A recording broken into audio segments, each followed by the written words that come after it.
Welcome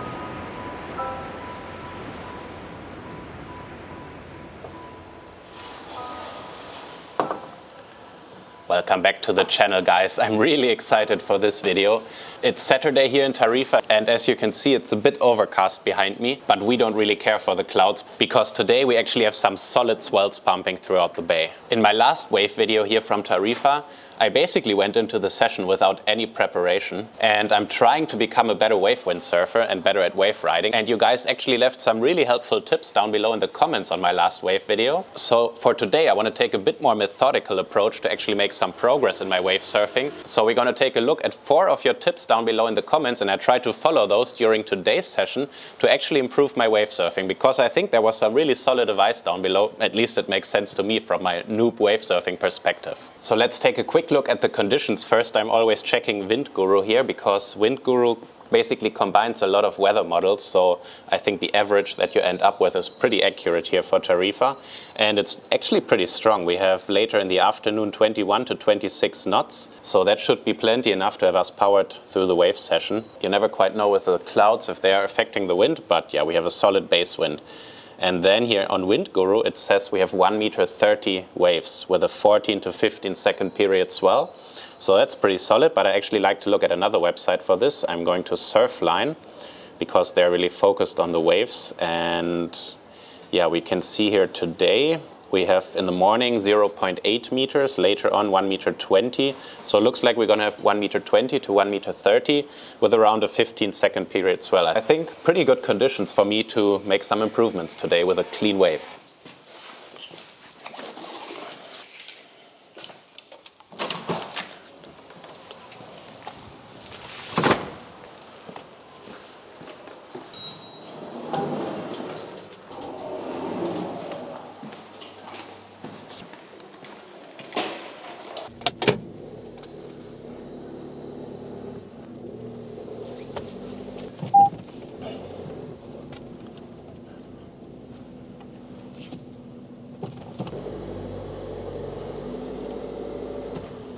So the first tip that a lot of you guys commented on the last video is a pretty simple one and self-explanatory, but since I'm not really wave riding, I really didn't think about this too much. Don't go wave windsurfing in onshore conditions unless you're like a pro. Because I saw that one huge issue that I had was that it was difficult for me to stay on the wave. Because then when you want to head down the wave and the wind is coming basically from the back of the wave, you have absolutely no power. So you just need to work with the surfing. And what you guys said in the comments, the best wind is kind of side offshore and side shore is kind of okay. So the first adjustment we're going to make today, that's hopefully going to make it a lot easier for me, is we're going to change the spot. We have a different wind direction, Levante, and we're going to head one bay further to Bologna, which is a super nice wave spot, and there the wind should come kind of side shore, which should be a lot easier for me to actually get on the wave and stay on the wave compared to the onshore conditions that we had the last time. So let's head over to Bologna.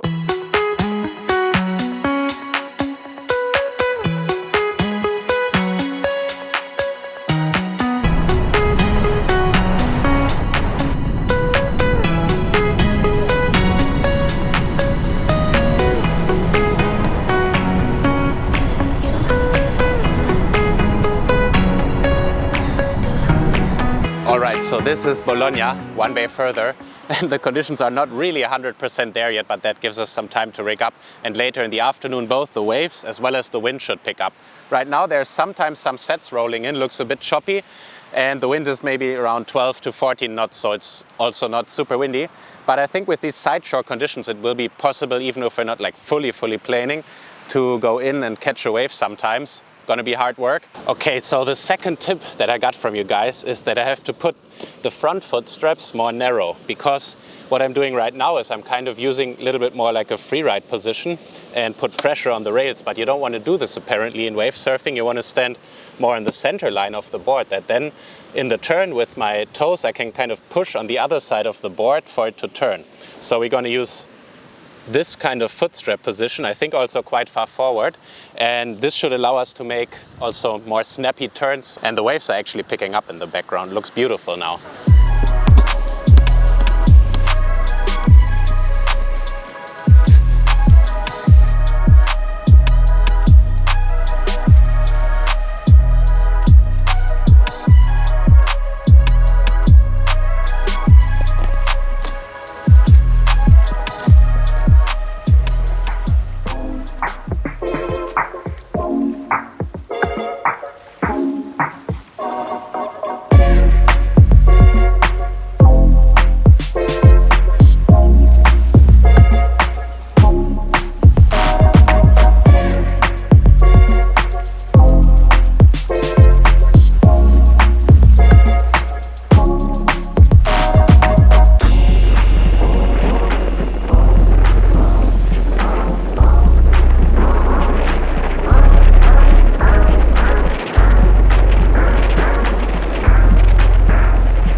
First little session done. It's actually pretty fun, but also still very light.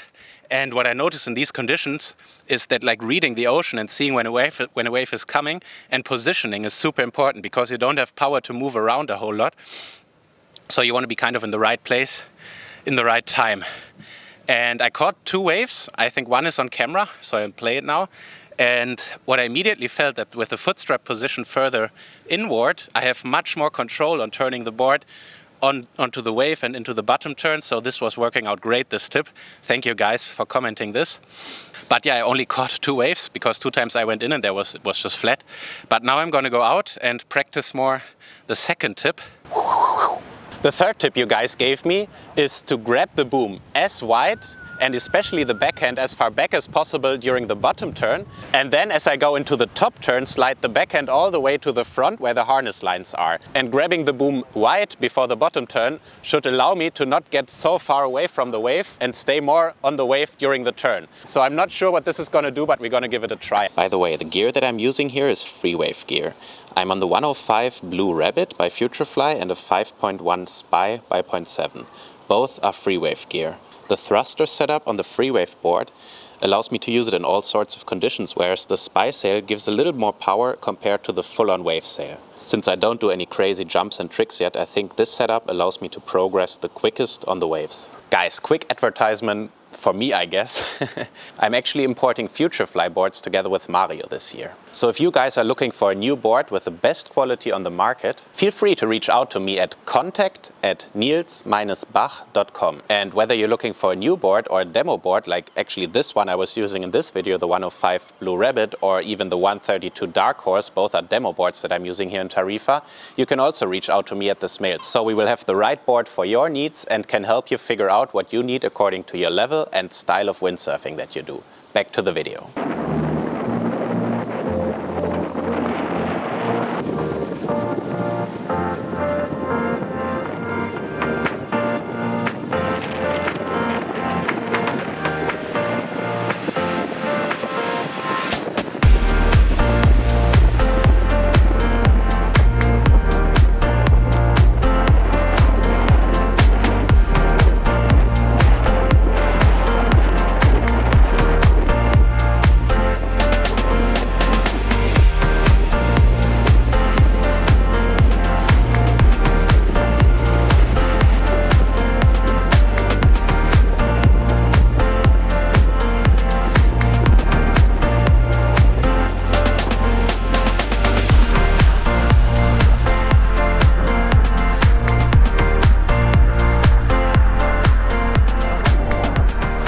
The wind dropped a bit further at this point in the session, and it was quite difficult for me to find enough power to really go down the wave. In the end, I was even getting washed one time trying to get out and had to swim after my gear. As I was sailing upwind a bit, I was actually straight on the rocks when this happened, and the water there was around 40 centimeters deep, so super shallow, and I was getting washed over the stones, so it was quite unpleasant to get me and the gear safely back to the beach from there.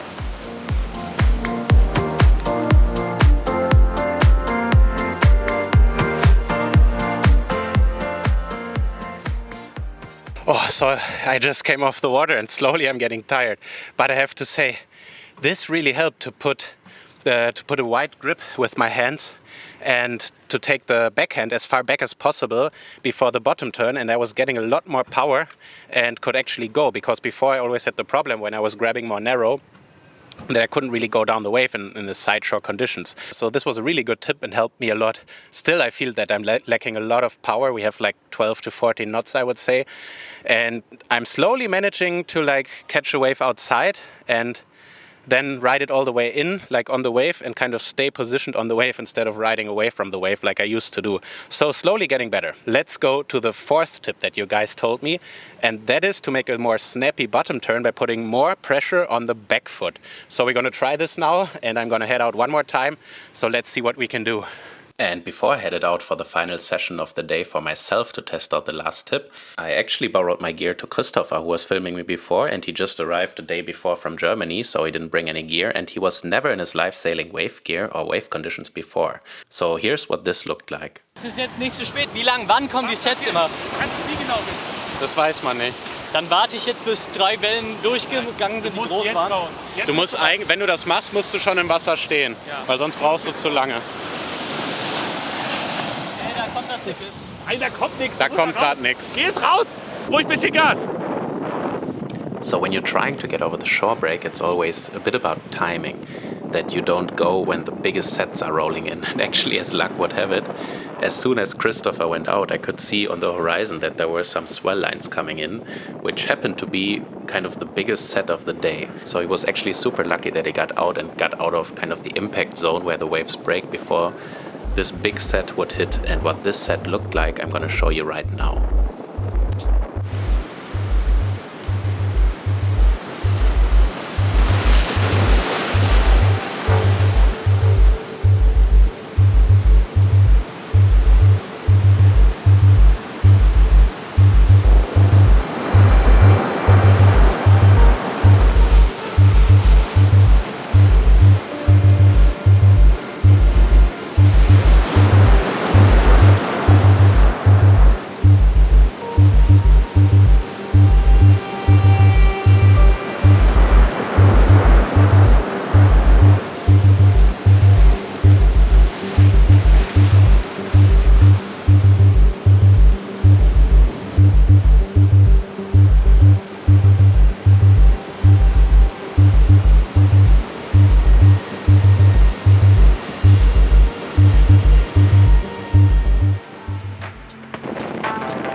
Alright, this last session, the waves really turned up big and they're supposed to go up all throughout the night because we have, I think, 2 meters tomorrow. And this last tip, I don't think it really worked for me because I couldn't really concentrate on it in the super light stuff. Actually, the water start became really difficult for me in the end because every jibe I was falling in. I don't know, with a slalom board with a 97 liter, I can jibe okay if I'm not planing, but with a waveboard for me is kind of difficult. I don't know why that is. So I was wasting a lot of time on the water start, a lot of energy I mean. But yeah, overall a super fun wave session. How was it for you? Well, it was also my first wave session of the year. And it was amazing. I was for the first time on the new Yellowfish 97, so much better than the previous model. And I don't know what to say. I had some nice turns. I'm very stoked at the moment. About the turns, because my video is really about making turns on the waves and how to improve. Yeah. What is your best tip for beginners? I mean, we're both beginners too, but what helped you to improve on this? Well, first of all, I want to say I don't know if I'm the right person to ask for this, but what I learned here in Tarifa is that you have to work with the hands a little bit. Probably what your viewers also told you. If you are in the bottom turn, you can put the hand a little bit back, and if you're on top of the wave, you put it forward, so you depower the sail when you're on top. But today you didn't have to depower, so it was not much to do. I honestly staying on top of the wave. It's also something that I have to learn. Try to stay closer to the lip and then go sideways down the wave and not straight.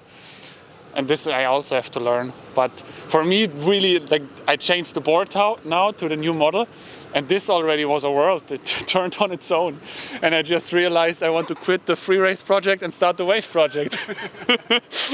What the hell are we doing with this shitty slalom stuff? So much more fun, so much easier. Everything's better with this. I was thinking the same. This is like, I love slalom, but like this is just fun. Yeah, it's fun, man. The other stuff is for a little bit of work. The last wave, when I tried to get out, I drank so much salt water, so I better quit for today. Yeah. It was super light, man. Next week we're gonna get some good wave conditions. I'm stoked to have some more. How was it for you? How did you make improvements? I think I made a lot of improvements today. Like, I managed to stay on the wave a lot better. But I think it's also because last time we were on onshore wind, and then it's even more difficult to stay on the wave, and like the side shore really helped. Yeah. And then also your tips, like to put the backhand further back to like power the sail when you go down the wave, because I always had the problem that I had zero power. This helped a lot. Then what you told me and the viewers about the footstrap position, to put the front footstraps like closer together so that I can actually press with my toes onto the other side of the board, and the turns felt a lot easier today. Yeah. It looked good. Yeah, it was super fun. I had some okay waves. Yeah, I saw you making some turns. I just imagine now, like, I can feel it if you have now cross offshore wind, and then you have like strong wind, because it was like 12, 14 knots today. That's a different story then. I can imagine how epic this must be. We will have so much fun if we get these conditions. Should we do a GoFundMe to make a wave trip to Mauritius or something? GoFundMe for our lives. Mauritius, Australia, when we need to go to where Paul van Bellen is. Oh, Gerald. Where he makes these videos. Yeah, this looks so amazing. Man. I'm like, I love it here, but why don't we have anything like this at home? It's like, these guys, they can all rip because they grew up here, so you have like, it's really sad we don't have this. Oh, we have to make a wave sabbatical. This is my goal. This is the ultimate goal, you know? Maybe we can put a petition on the government to make like a wave machine into the Cossi, and then we can try. That's probably it. Okay, enough bullshit. See you guys in the next video. Subscribe, leave a like, and hopefully follow the journey of how we become pro wave surfers. Bye. Bye.